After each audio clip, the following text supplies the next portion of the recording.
Now, next up on your Feel Good Breakfast Show. Now, last night, the world experienced an historic phenomenon. We saw a supermoon. Well, not just any supermoon. It was the largest we've seen the moon in 68 years. And this morning, our resident space expert, Jono Weltman, is back in studio just to unpack this remarkable event for us. Jono, nice to see you, my man. Great to be back. Yeah, dude. So, listen, we've seen pictures being shared on social media all over the place. Hashtag supermoon is going around.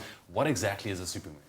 Well, the Earth doesn't go around the moon in a perfect orbit. It's an elliptical orbit. So sometimes it's closer and sometimes it's further away. It's about a 50,000 kilometer difference, but it goes between 350 to 400,000 kilometers from Earth.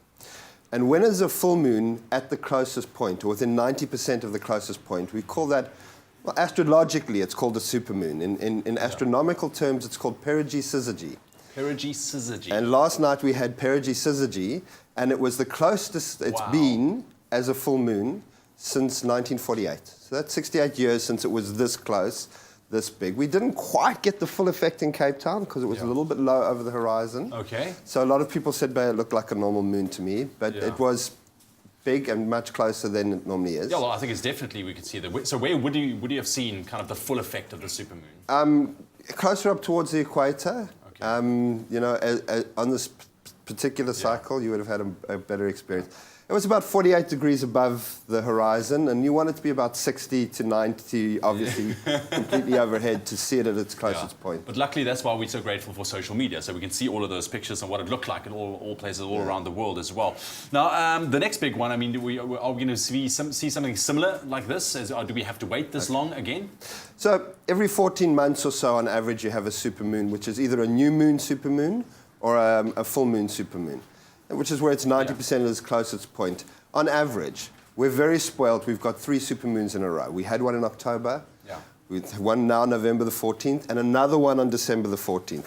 The October and November ones, December ones are about 2,000 kilometers further away than this one. So that's why this one is the closest it's been. But as Neil deGrasse Tyson said, it's a difference between a 16-inch and a 16.05-inch pizza.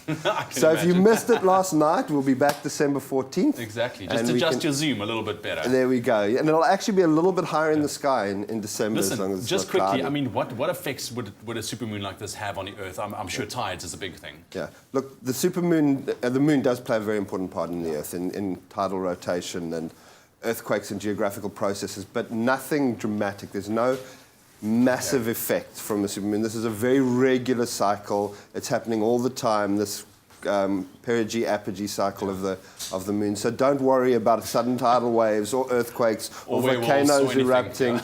No, you can, lichens might want to. Well, I think they've all got a hangover this morning. Sure, maybe. But yeah, I think that that's it. We don't have to worry about these supermoons. They're just beautiful. Enjoy them. Get some great pictures. Yeah, man. And December's your next one, and you haven't got another one for a year from then. So. All right, perfect. Jono, thank you for joining us, man. Just unpacking this. Love it. Hashtag supermoon. Share those pictures if you still have some pictures there on your phone. It's going to be absolutely amazing. But like Jono said, look forward to it once again come December. Let's continue with your Feel Good Breakfast Show this morning. It's all about those stressful jobs, man.